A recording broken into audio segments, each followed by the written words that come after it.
Clay is easily bent, molded, and shaped by a potter before being refined in fire where it's hardened.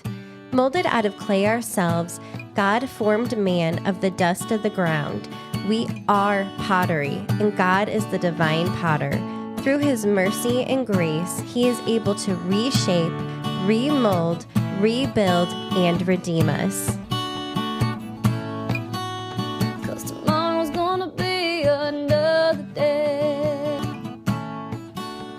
Hello, everyone, and welcome to Clay. This is a space for people to share their stories of how God has touched and transformed their lives with his goodness. Hello, everyone, and welcome to the show. So today we have our guest, Joy, and Joy's going to share with us her daughter's birth story and how God worked an absolute miracle. So welcome to the show, Joy. Hello, Joy. Hi, thank you so much for having me. Absolutely. Yeah, when we saw your story, we were like, oh my gosh, that's amazing. We have to get her on the podcast. So can you go ahead and just share with us your daughter's birth story, just what happened? Yes. So my daughter, Margot Hope, was born in July, and we were attempting to do a VBAC. And so I don't know if you know what that is, but that is a vaginal birth after a C-section. Mm-hmm. So my first daughter, Nora, was born in 2021, and it was a pretty abrupt birth. The umbilical cord was wrapped all the way around her. Oh, wow. So we really didn't get to labor very long, and it was just a fast and furious C-section. And I just remember being so crushed after that first birth. I don't know. I feel like you hear all these beautiful birth stories, and you just hear how people are like, this was, I felt like the most woman I have ever been. And so, I was excited to try, and I felt like I didn't even get the opportunity to experience labor or anything. And I struggled a lot, like processing that birth and just like feeling robbed of, my daughter's birth, or even just like battling lies of like, I'm not a mom, or I didn't do what my body was supposed to do. And so there was a lot of processing like the year after that, just with Jesus and just surrendering that to him and choosing to believe, he called me to be Nora's mom, no matter how her birth came out. And I remember I had one friend who had pulled me aside pretty aggressively when I was pregnant with Nora. And she's like, whatever happens, it is a natural birth, C-section, whatever, like God created your body to do what it's supposed to do. And it is still considered a natural birth. So I was glad she had told me that, but it was just, a whole, mind game after that. Absolutely. Well, disappointment's a really hard emotion to have to deal with. Yeah. And I think that you have this whole just scenario pictured in your mind of how things are going to go down. And then when it is so not that way, that can be hard to have to deal with. And like you said, feeling robbed of that. So right. And plus, in like the new mom culture, which a lot of people don't know, but if you are a new mom, then you do know that there is kind of like a biasness on if you're going to breastfeed or formula feed, or if you did a vaginal or a C-section. So it's easy to compare yourself and feel that like you're less than, when in fact, everything is good. A healthy baby, great. It doesn't matter how, or, just like your friend was saying. Yes, absolutely. That's very well said. So when we got pregnant again with our second daughter, I originally was like, okay, Jesus, like take two. What are you going to do with me through this? I just want to surrender it to you. I want to be in unity with you. And I really just kept hearing the word redeem. And he just kept saying, like, I'm going to redeem your birth experience. And originally we were like, okay, like, let's just do a planned C-section. He's going to redeem the C-section experience. We're just going to surrender that to him. And a girl on my serve team is a labor and delivery nurse. And she kind of was processing and talking with me. And she's like, Joy, you need to come to my hospital. You need to come see this doctor. She's my doctor. I think she's fabulous. Like, I'll be in the labor and delivery room with you. I can play worship music. Like, it will be a beautiful experience. Yeah. And And I was like, yeah, that sounds great. As much as I can say yes to and kind of like orchestrate now, like that sounds great to me.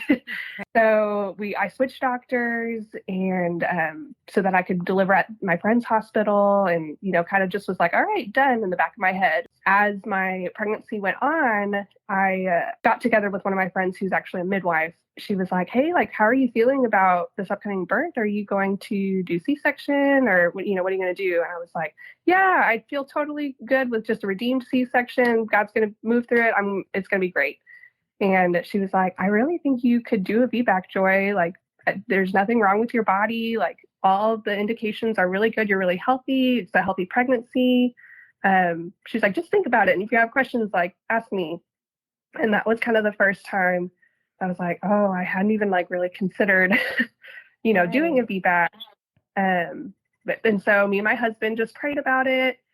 And, we kind of got to the point where like, okay, like we fully want to surrender it to God, whatever happens. And we had kind of got to the point where we were like, okay, God, if we go into labor naturally, like we'll try for it. And they let you do what's called a trial of labor, where they can just kind of see what your body does. If you dilate, if things go wrong, you can go to a C-section, but they just, instead of just taking you to the operating room, they kind of give you a chance. So we felt really good about that. Like, okay, yeah, like we'll just surrender total control, give to Jesus, trust him, trust that we'll either have a redeemed VBAC or a redeemed C-section. The pregnancy kept going on and things were going well. My doctor was really supportive and she was like, yeah, I think you're a great candidate. Everything looks good. Baby's healthy. You're healthy.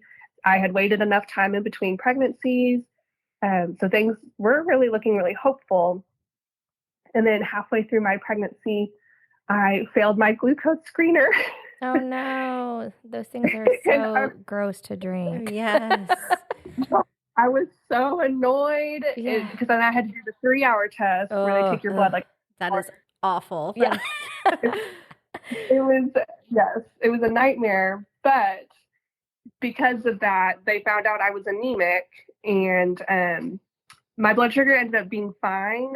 But because of it, I got on some really good like health supplements. My midwife friend gave me some. I actually had felt better than I've ever felt, like pre-pregnancy, during pregnancy. Wow. That's awesome. I was like, wow, who knew I was anemic? This is great. Right. But then I had 3 people in the same week reach out to me about this specific health supplement, 3 separate people, which was just bizarre. And I was like, okay, I guess Jesus is telling me I need to take this health supplement. All right. Right. And so I got on to the kind of 2 health supplements that my midwife recommended, and then these 3 random people told me about. Ended up having a pretty good pregnancy after that. And so I kind of say all that leading up to right before my daughter's due date. My daughter's due date was July 11th. And my doctor was kind of like, okay, do we want to schedule a C-section? Do you want to schedule an induction where we kind of force a trial of labor? Or do you want to just kind of wait to see if you go into labor? And originally we had scheduled the C-section, but as we got closer, I was like, I really feel like Jesus is just giving me a piece to at least try. I just feel like I at least need to give my body a chance. So then when I changed my mind, I tried to schedule the induction and I had to be waitlisted. There were no spots available. And I was like, how much longer am I going to be pregnant? I understand that feeling. It was, mid-July, I'm just hot and tired, and I'm chasing my now almost 2-year-old. So it was just a very trying time, but it was a time where I just really was so reliant on Jesus. Every day, my 2-year-old, she has her own Bible and journal because we were doing quiet times together. Oh, I love that. We're so dependent on the Lord in that season. And I just was asking him, Lord, are you sure about the trial of labor? Lord, if it's going to be okay, let me go into labor naturally.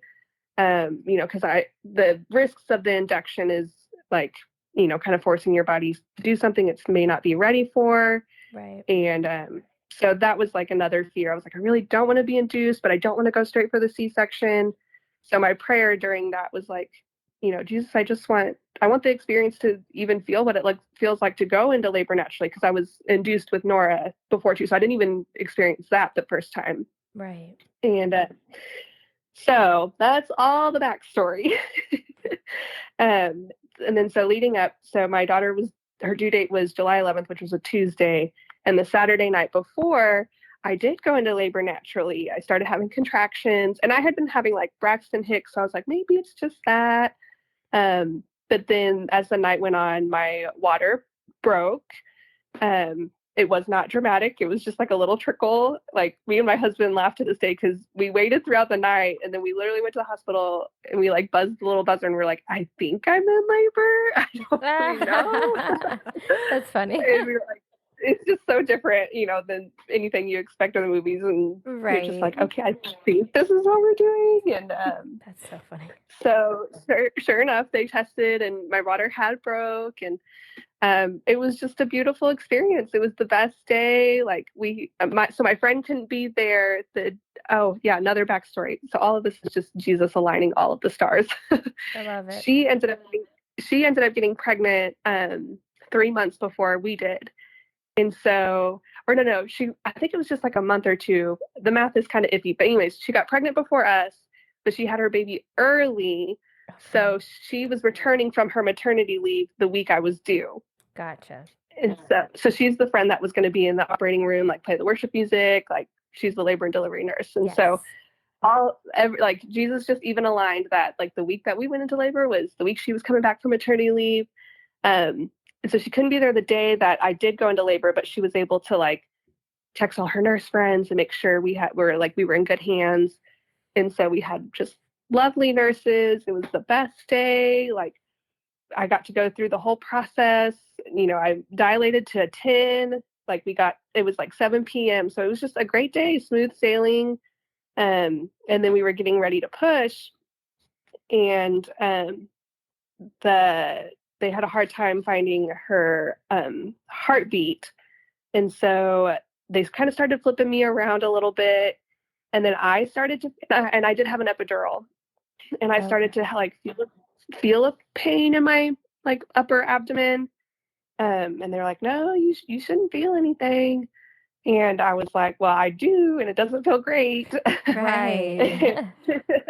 I don't know what else to tell you. I'm not lying. This wouldn't be the time to lie about it. Right. And so they went ahead and topped off my epidural, but then like to the point, like I would touch my leg and I was like, whose leg is that? Like, oh my gosh. And then they found my daughter's heartbeat, but then they topped off my epidural, and then they started kind of flipping me around again.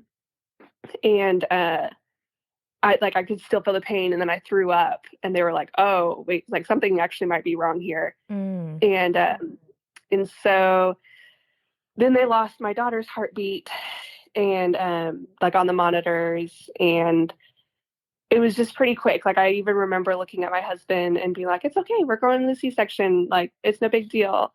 Like, not realizing what was going on.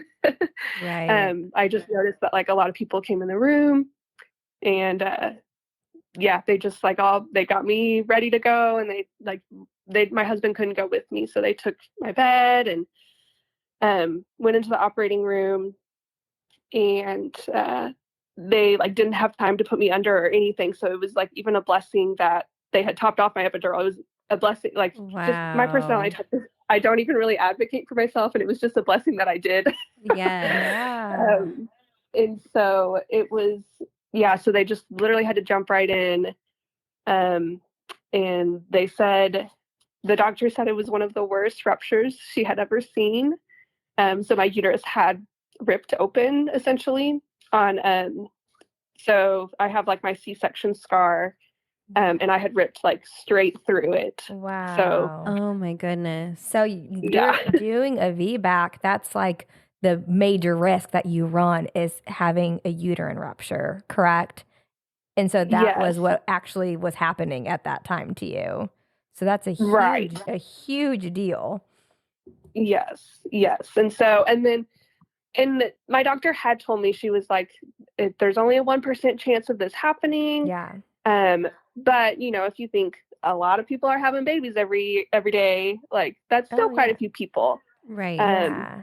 So we knew it was kind of a risk, but it was like, 1%, I'm healthy. Like, we'll be Totally. fine. Totally. Yeah, And my sister, she had a double VBAC and yeah, she had two cesareans and she had multiple vaginal births. So it's totally, uh, I get it. It's totally something that it's like, oh, that sounds totally doable. So, yeah. yeah, yes. And that's like the other thing, like we had done so much research and we had asked so many people who had done it and had heard so many success stories. And Hey, Clay Nation, Jessica here, and I've got some exciting news for you. Now you can show off your love for Clay Podcast with our brand new merchandise collection. From cozy hoodies that wrap you in comfort during your podcast sessions to stylish mugs that hold your favorite beverage while you tune in, we've got something for everyone. And that's not all. Our exclusive t-shirts feature the inspiring Bible verse Isaiah 64:8 that'll keep you motivated throughout your day. But wait, there's more. By purchasing our merchandise, you're just not getting cool items, you're also supporting Clay Podcast. Your love and enthusiasm keep us going. And now you can take a piece of the podcast with you wherever you go. So what are you waiting for? Head over to our website at www.claypodcastnetwork.com or follow us on Facebook at Clay Podcast and also on Instagram at Clay_podcast to check out the full collection and grab your favorites today. And always, thank you for being a part of our podcast journey and now our merchandise family. Remember, every purchase is a step towards more amazing podcast content coming your way. Stay tuned and God bless. Just even like praying with different women in my church, they were just like, I had done it, like you should so do it. And so we just were feeling really hopeful and really encouraged. And so, yeah, it just was really defeating, like even in that moment of like, okay, like, it was easy to take on. Like my original thought process was like, just, did I hear God right? Like he had told me to do this. Like, why did he let this happen? If, he told me this was a good thing. And so so they counted from like when my uterus ruptured, that was kind of like minute 1 and my daughter came out not breathing. Sorry. It's all right. Yeah. So I could see them take her and I could see that she was like, her arms were floppy and I knew I couldn't hear her. So then in that moment, I just was like, was I selfish? Like, did I do this to my daughter? So just, it was so easy to just go straight to guilt or straight to shame. Right. Or just like, even being like, I told people this is what Jesus told me and this was the outcome. Like, they're going to judge me. They're going to think I'm crazy. Wow. And I think I'm crazy. Right. And so from minute 1 to when they got her intubated was 22 minutes. So she went 22 minutes without air. Wow. And I don't know. I mean, just from quick Google search, after 4 minutes, typically brain damage occurs without oxygen to the brain.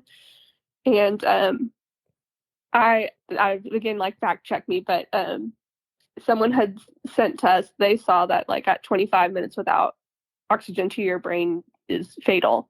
And she was 22 minutes, which was pretty scary. Yeah.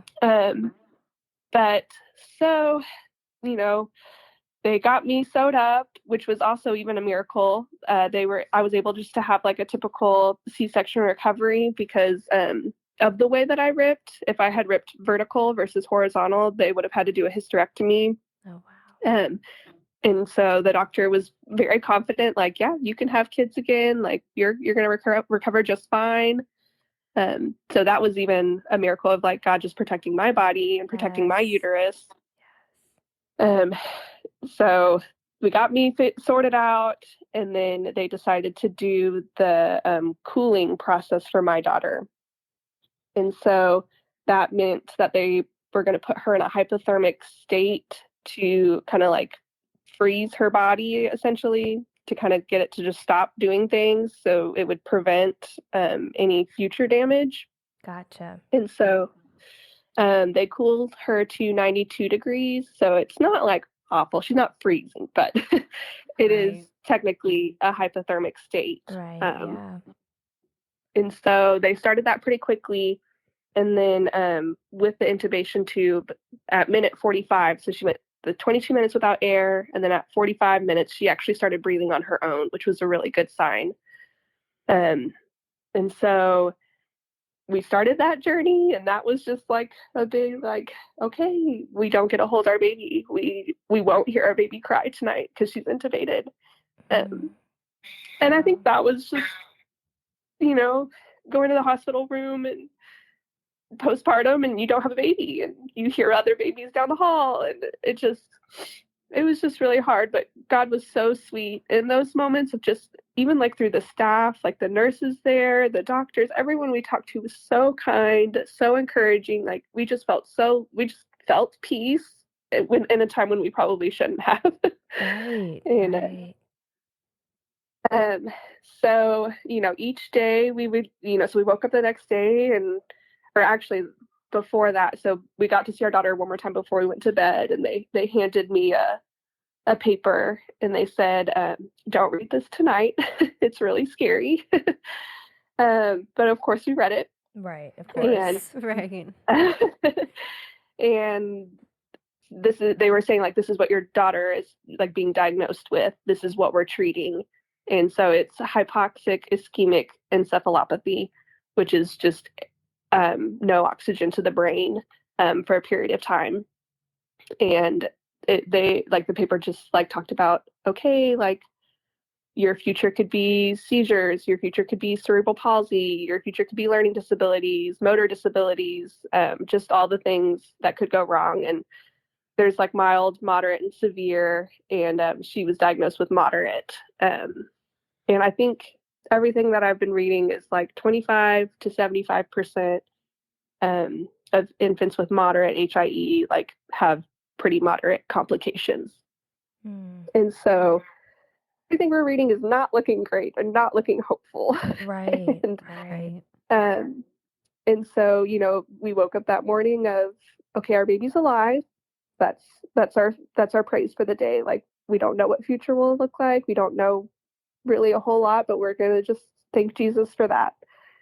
And so, and then because I was taking all of those supplements, so kind of back to the backstory, they originally thought I had lost quite a bit of blood in the operation.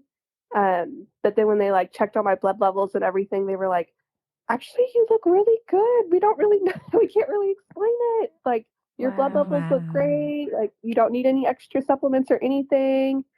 And so like my body was really healthy, and I'm pretty sure it's because of the supplements I was on. Yes. But then yeah, the supplements from you're taking during pregnancy. The one that people are calling you about? Is that what you're referencing? Yes. Wow. Yeah, the 3 different random people in the week. Like, thank you, Jesus. Yes. Praise So God. good. Yes.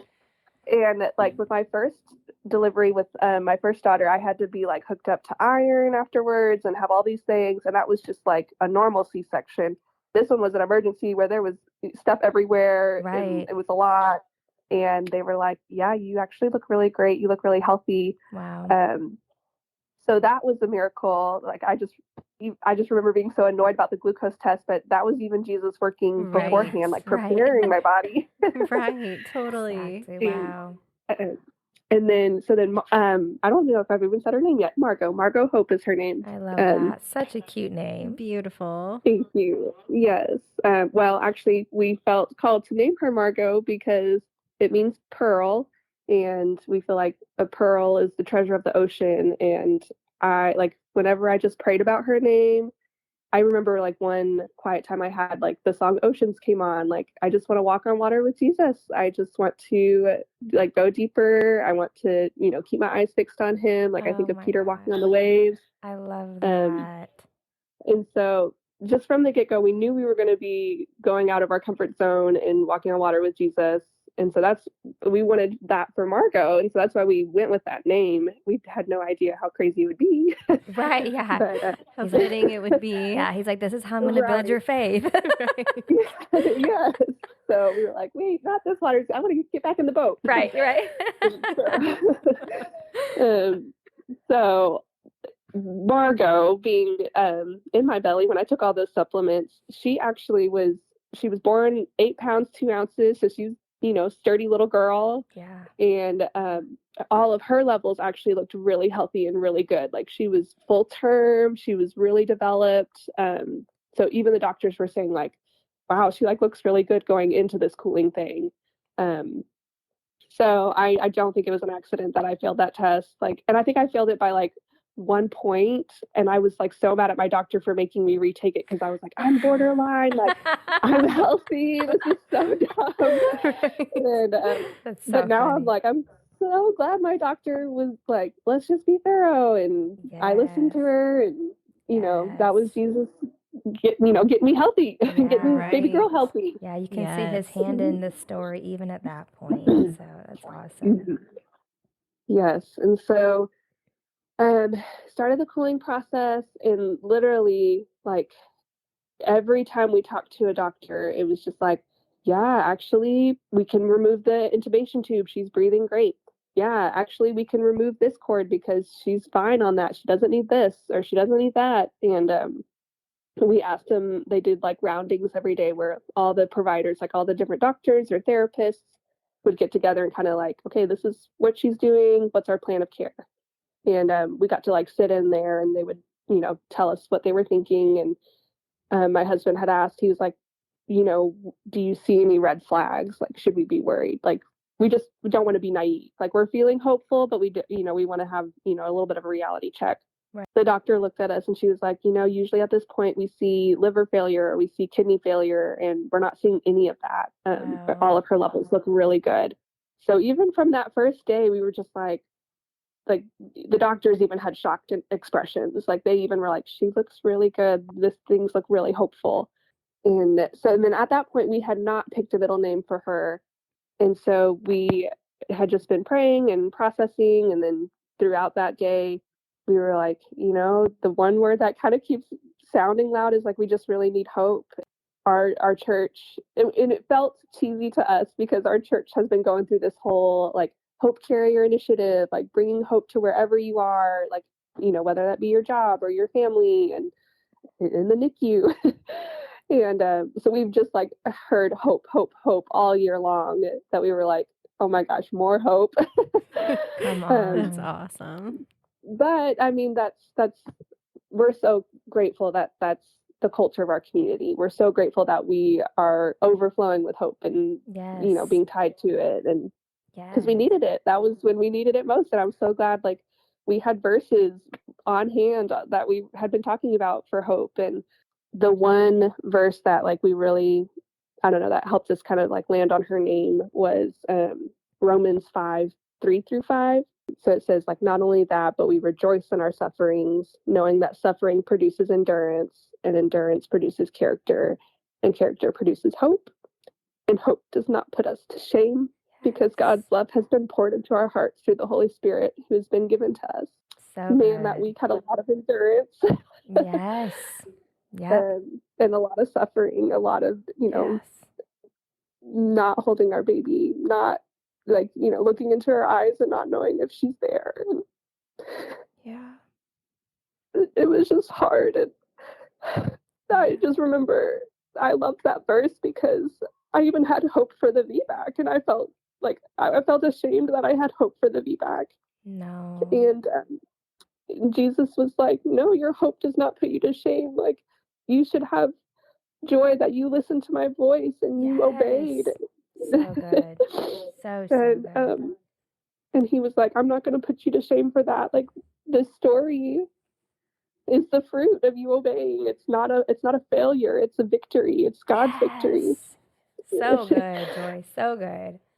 And it just it I don't know, I just, anytime those lies started to creep into my mind, I literally felt like Jesus was just yelling at me with truth, of just like, no, you followed my voice, no, you had hope, and that's not any reason to be ashamed. And so we went with the name Hope for Margot Hope. It just seemed very fitting, and we just pray that she is always reminded of that hope does not put her to shame. And her church uses kind of like a little definition of hope is the confident expectation of God's goodness. Yes. And that's what we just kind of kept saying, is like, we have to confidently expect God is going to be good to us. I love that. Instead of being like we would wake up each morning and it would be so easy to be like, is she going to do it? Are we going to do it? Is she going to be fine? How are we going to do? And we just had to choose, like, no, we know God is going to be good, and we believe we're going to see miracles today. And Yes, I love that. and so that was just how we got through that week. We just leaned hard on those verses, we would try to do, a couple minutes of just praise and worship before we'd go down to the NICU. and that love truly that. carried us through it. That's powerful. And it just, God is so sweet to be in all of the details of, whatever song we were listening to. Like, we just would hold on to a verse or hold on to a couple words, and then we would see it being pulled to fruition that day during the NICU. And it just, yeah, it was a roller coaster of a week. But the fact that it was only a week, like, literally, I didn't think I would be able to look through the pictures again for a while, just because it was such a hard time. But I went back and looked through all the pictures on her phone, and I was filled with so much hope because she progressed through everything so quickly. Like, each day she had one less tube or one less cord on her, and she just, like, defied all of the odds. She just was so strong. And all week they had kind of told us, like, the cooling process, like, you just kind of have to wait it out. And once you wait it out, like, then we have to warm her up, and that's where they can start seeing some complications. They can see some, like, organ failure, or they'll see more seizures. So, like, get ready for that. And she blew through that, no problem. Wow. Everything looked great. No seizures, nothing. It was just, yeah, God's goodness that she just moved through that quickly. And then everyone kept saying to us, like the nurses and the doctors, they're like, okay, this is the hard part. This can be the difficult part, is because you have to, kind of jump through all these hoops to get out of the NICU. You have to, feed so much, have so many dirty diapers, and there's just a lot of checklists that you have to do before they let you go home. And so they're like, this can be the frustrating part. Like, you could be here for a while. So some of them had kind of told us, like, we could be there 2 or 3 weeks. They just weren't sure. And I'm actually a speech pathologist. And so I have had pediatric infant feeding courses. So I'm not, like, super specialized in it, but I have had some experience with it. So I kind of knew what things to be looking for, as far as, like, her suck, swallow, breathe for feeding. And I just remember being filled with so much hope. Like, she took a pacifier, like, so good. She had good coordination. And, like, mind you, she'd been frozen for 3 days. Like, all of her systems were so slow, and reflexes were slow. But that one was just like, she had it, and she had it good. And so it was just a miracle. Like, they gave her the bottle, and she just took to it, no problem. Like, she didn't look like she'd been frozen or anything. And that was just, truly a miracle in itself. And so she moved pretty quickly through those. So she had, like, the first 2 feedings, she had 15 milliliters, which is great, 15 milliliters, which is great. And then they wanted to see her move up to 30 milliliters. And she got to, like, 16 or 17 before she got tired. They said because she didn't get there, they wanted to give her an NG tube, which is, like, the little tube that goes down your nose. And I just was so torn, like, because, like, in my feeding experience, I was like, babies get tired, and she just went through a whole lot. Right. Like, I'd rather just, like, feed on demand or just kind of move at her own pace. But I also get the NICU standpoint of structure and needing to see that she is getting enough. So it just was a little bit more systematic on the NICU side. And I remember just being like, so we did have to give her the NG tube, and I remember feeling so defeated. I went to bed that night of just like, I didn't advocate. I should have fought harder, to, like, just wait and see. But I didn't want, no one wants to be that mom. No one wants to I know, right? And I wanted to respect their opinions. They do this every day. I've had one class, so I didn't want to overstep. And but I just prayed, Jesus. I was like, Jesus, if, give me the courage to advocate where I need to, or just advocate for us. Like, I just don't know what to do. I just felt like I failed Margot tonight. I just wish we didn't have to do the tube. But also I trust these providers, Lord. So if I just need to trust them, I'll be quiet and sit down.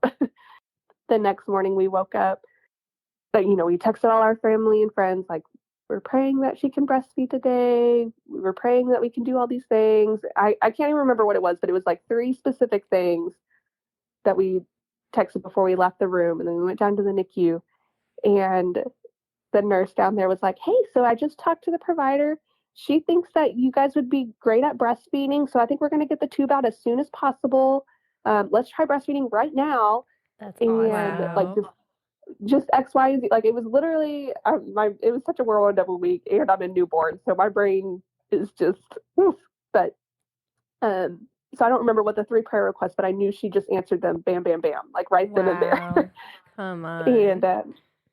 And so we got to breastfeed right then and there, and it was just I literally felt like Jesus was just saying, like, you and Margot were meant to be the breastfeeding team.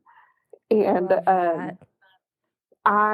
so even throughout all this week, so I didn't have my baby. I was really nervous about, like, my my supply. What is that going to look like? And so I was having to just pump all weekend because I couldn't even hold her. And so I was like, is my body going to know what to do?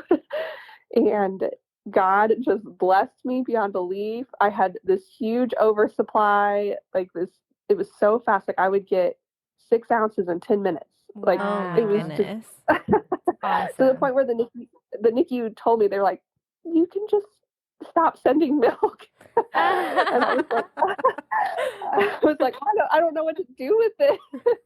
And they were like, maybe, like, send it home with your family. Like, they literally, like, we don't have room in our fridge anymore. Oh, I love that. And so it was just a Jesus thing that she was getting tired quickly. Oh, but then also we saw that she had a really strong suck. So she would suck really hard, but just not for a long time. And because she would get really tired. But that was perfect because I had this huge supply that came out super fast. So it was just like, I could feed her for 5 minutes, and we were pretty sure it was a full feed. Wow. And you were the perfect team. Yes, I love that. It was the perfect breastfeeding team. I know, and which was even just redemption from Jesus too, because it was so hard with my first daughter. We just struggled through it. So I even was like, are we going to be able to do it? Like, is this going to be hard? And so Jesus even redeemed that experience. Wow. And back to, like, the whole redeeming thing. Like, the very next day, my husband was like, I'm so sorry, Joy. Like, I know you really wanted a redeemed experience. And I was like, oh my gosh, Jesus totally redeemed my mindset. Like, I had been feeling like I was less of a mom for not having, a vaginal birth or being able to labor or go through some of those things. But I feel like a warrior mom. Like, I don't care how these babies are going to get here. They are if my uterus has to explode, my uterus has to explode. These babies are going to get here. Come on. I was like, I feel like I'm more of a mom than I ever was. Like, these babies are going to be here. Yes. And so that was even, like, that was not how I thought Jesus would redeem my perspective. And it was exactly what I needed. Yeah. And so it just was God's hand through all of it. Like, he knew what my heart needed to, I don't know, believe him that I'm mom enough or whatever. Yeah. And well, and then Margot, I mean, did she have any effects after this? I mean, did you have any medical issues after this from being deprived of oxygen for 22 minutes? Yeah, no. Yeah. Wow. So so we got through all the feeding. And so because she was feeding so well, the doctor that was, like, head honcho in charge of everything, she was like, guys, your baby looks amazing. You obviously are breastfeeding fine. I really don't see any reason for us to, like, do all these kind of like those checklists that keep you in the NICU for a long time. Right. And she was like, you guys know what you're doing. She's feeding really good. All her levels look great. Like, the last thing we were waiting on was an MRI to check her brain for any damage. And so she was like, let's just get that done Monday morning, and then let's get you guys out of here. So even the doctor that we had was just like, your baby looks great. There's no problems. Her reflexes are there. She's feeding. All her organ levels are functioning. Wow. And so they'll kind of like the last stamp of approval was that MRI. And this doctor wasn't even supposed to be there. She was covering because there were so many NICU babies in DFW during the time. And Wow. so that was like God's hand in it. Oh, and then the other kind of thing. So I had switched hospitals and, went with this hospital because my friend was there. But it turns out like not all hospitals do this cooling process. And this particular hospital didn't even do the cooling process until like a year ago. So it was just like Oh, wow. Oh my God's timing goodness. that we were right there where we needed to be with the science that we needed. And then that doctor was there that day to just like look over everything. And so she really kind of made it possible for us to get out of the NICU so fast. We didn't have to stay, and she just let me breastfeed like on demand. There was no minimum amount required. So it just was like the last little weekend was so easy. We were like, our baby's okay. Like, we're okay. We just got to get that MRI done. And so we got the MRI done on that Monday, and she had no brain damage at all. That is amazing. To even prepare for this podcast, I was like, I need to just freshen up on like all the information they gave me. So I'm, Googling like, okay, what was the MRI for? What was, what's the times? And I literally like looked at my husband and I was like, am I remembering this right? Is this what they told me? He's like, yeah, look on this paper right here. And I was just like, our baby should not be here. Our baby should Right. not be this perfect, this healthy, this, she's 6 weeks now. So she's starting to smile and, reach for Wow. things. And so my background in speech therapy also really like, I do know a lot of the developmental milestones, and like my therapist heart is at peace. And Wow. I was able to take like some videos of her and send it to my friend who's an occupational therapist. And she was like, oh my gosh, Joy, like she looks great. She looks healthy. Like usually babies with brain damage, we would see X, Y, and Z, and I don't see that. So like as of right now, we have like no signs of brain damage, which is incredible because she was diagnosed with the moderates. Like everything I was reading was like the mild HIE, the hypoxic ischemic encephalopathy, like mild, those babies are usually fine. Moderate, they usually have problems. And Wow. our baby has not had any problems at all. Wow. I mean, it's And amazing that she's even alive. I mean, going 22 minutes without oxygen, that in itself is like, just yeah, sounds like that, who could survive that, who could live through that. yeah, And then to not only live through it, but honestly thrive and not have any yeah, issues after that, it's totally a miracle. And it's just yeah. beautiful how, even in the midst of all the chaos and all of the Mm-hmm. heartbreak, you can still see God's hand so beautifully just throughout the Oh, yeah. whole thing, from the moment you had that supplement where he was preparing your Yeah. body to just the right people, the right hospital, having the cooling therapy, be Yeah. recently approved there. Just wow, God is so faithful. He's just so faithful. Absolutely. Yeah. It's incredible. And it like leaves me speechless. And half the time I'm like, did that week even happen? Like, Right. because a lot of people are like, how are you doing? And I'm like, I really am like joyful. I'm filled with hope. I'm like enjoying my days with my two daughters. And it's hard. I mean, there's definitely some processing we're gonna have to do, but Of course. for the most part, it's like, did that week happen? And because my baby is she's just great. She's just doing all the things babies do, Right. Right. and so That's so we just awesome. And I love how you and your husband, like, you guys just lean so much on God's goodness, it sounds like. And it's like, we yeah. don't know what's going to happen, but we know God is good. And the fact that you would Mm-hmm. even like take that time to worship him before going and checking on her, I just think that's just so powerful and such an example. So that's Yeah. awesome. Thank you so, Yeah. so much for sharing all of that. Your story is just so amazing, and I really think that it's going to touch many people. And I love that God doesn't waste the pain.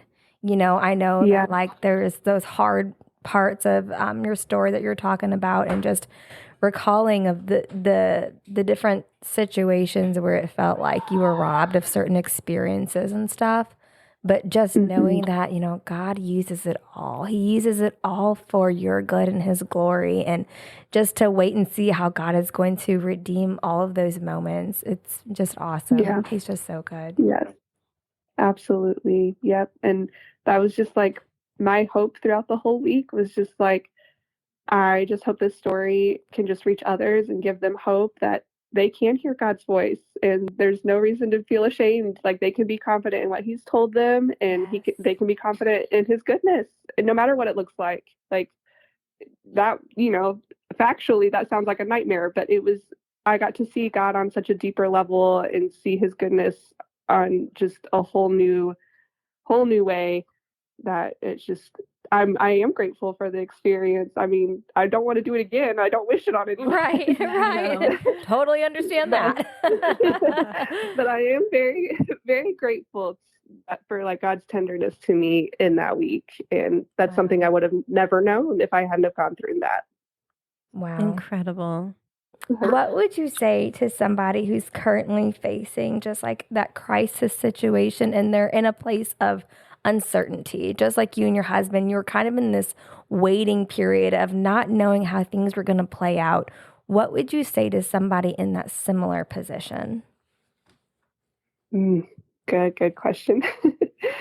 I think truly, like that verse, that Romans 5:3-5, like rejoice in your suffering, knowing that suffering that gives you endurance and that endurance produces character. One of the songs that I really leaned into was just, I can't remember the exact lyrics, but it basically was just like, I lean not on my own understanding and I trust that you're going to make something beautiful out of me. And just that was like my hope of like, use me, God. Like I'm at the end of myself. I have no control. And that was even, at the beginning of my pregnancy, I wanted to control things. And it's like, okay, I have zero control here. But I just want to confidently expect God's goodness and have hope. And so I think that's what I would share to that person, that just continue to have hope, confidently expect God's goodness, and know that we may not understand how it's going to look, how his goodness will look, but even a ruptured uterus is God being good to me. Right. So whatever that suffering looks like, it's not for nothing. It's making something beautiful out of you, and God can use it for his glory. I love it. Thank you so much for sharing all that. Yes, thank you, Joy. Like that's just an incredible story and testament of God's miracles and your guys' faith. Like without your faith and hope, like, I don't know if I'm sure he would have done like what he would have done, but it would have been a much harder journey. Yeah, I don't think we could have done it without Jesus.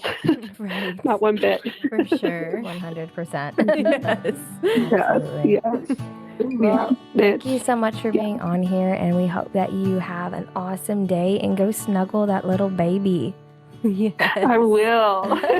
Yes. Thank you guys so much for having me. Absolutely. Thank you.